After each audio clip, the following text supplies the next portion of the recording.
Olha, eu não sei te dizer nesse momento, porque eu não vi o texto final. A questão dos ônibus, lógico, a gente tem esse compromisso com a cidade, com o país e com o mundo com relação à questão do meio ambiente. Nós temos sido exemplo do nosso país com relação a essa questão de sustentabilidade. O que existe é um problema na quantidade de ônibus oferecido pela indústria e a questão da infraestrutura da Enel.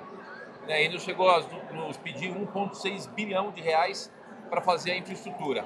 Então a gente manteve, eu pedi para manter o prazo de 38, que eles queriam estender para trocar 100% da frota. Eu pedi para que não fizesse isso, que mantivesse 2038 e que a gente vai estar agora dando celeridade nesse processo, uma vez que os recursos são disponíveis e a indústria está começando a produzir com mais velocidade os ônibus elétricos. Então, o que tem por parte do governo é o interesse total de fazer a substituição da frota o quanto antes, mas evidentemente isso depende do fornecimento dos ônibus e da infraestrutura da Enel. Não adianta também ter o ônibus e não ter a infraestrutura para fazer o carregamento das baterias, né? Então, o que tem de parte do governo é essa vontade, esse desejo de fazer a substituição, mas obviamente precisa adequar com aquilo. Não adianta você exigir algo, né? Por exemplo, tinha uma data 2028 para trocar 50%.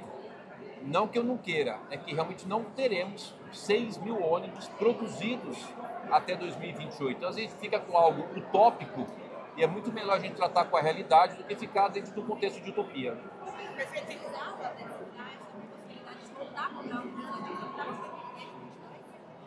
Olha, a gente não tem muitas outras opções que não seja o ônibus a diesel e tem a questão do prazo contratual de 10 anos. Nós já estamos com 2 anos com ônibus, alguns ônibus que venceram o prazo de 10 anos e não foi possível substituir porque a gente proibiu a diesel e a gente exigiu que fosse o não poluente que só tem hoje o ônibus elétrico e a indústria não tem e a Enel não coloca infraestrutura. Então a gente está no processo de mudança que a gente vai ter que fazer essas adequações. Uma coisa que eu pedi para abrir no projeto é a questão dos ônibus a gás, que ele é híbrido, então ele vai ter 18% de uso de fóssil, mas é possível melhorar muito a questão do meio ambiente fazendo a gás e a gente tem todas as garagens que fornecem os ônibus para a prefeitura, que tem a concessão, você tem a menos de 5 quilômetros uma rede da Comgás. Então a gente está vendo possibilidades possíveis para poder atender a nossa necessidade de diminuir o número de poluentes, né, no nosso ar, na atmosfera, vai dentro da realidade. Então, quando a gente não dá uma abertura para ter o ônibus a diesel, a gente teria que manter o ônibus acima de 10 anos. Essa é a grande dinâmica. A gente troca 1.000 ônibus por ano. Dos 12 mil ônibus, 1.000 ônibus por ano completam 10 anos e aí vai ter que ir trocando.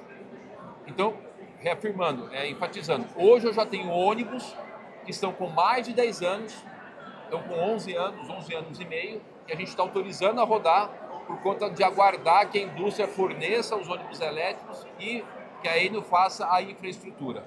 Então, dentro desse dilema, dessa questão da falta de ônibus da indústria e da falta de infraestrutura da Enel, a gente está dando uma ajustada, mas o que está escrito lá é que a gente vai poder permitir o a diesel, mas com a prioridade do elétrico. Se tiver elétrico disponível, eu não vou autorizar a empresa a comprar o a diesel. Né? Se a gente tiver o ônibus menos poluente disponível, nós não vamos autorizar a empresa a substituir por ônibus a diesel, lembrando dessa questão contratual dos 10 anos que o ônibus tem para circular.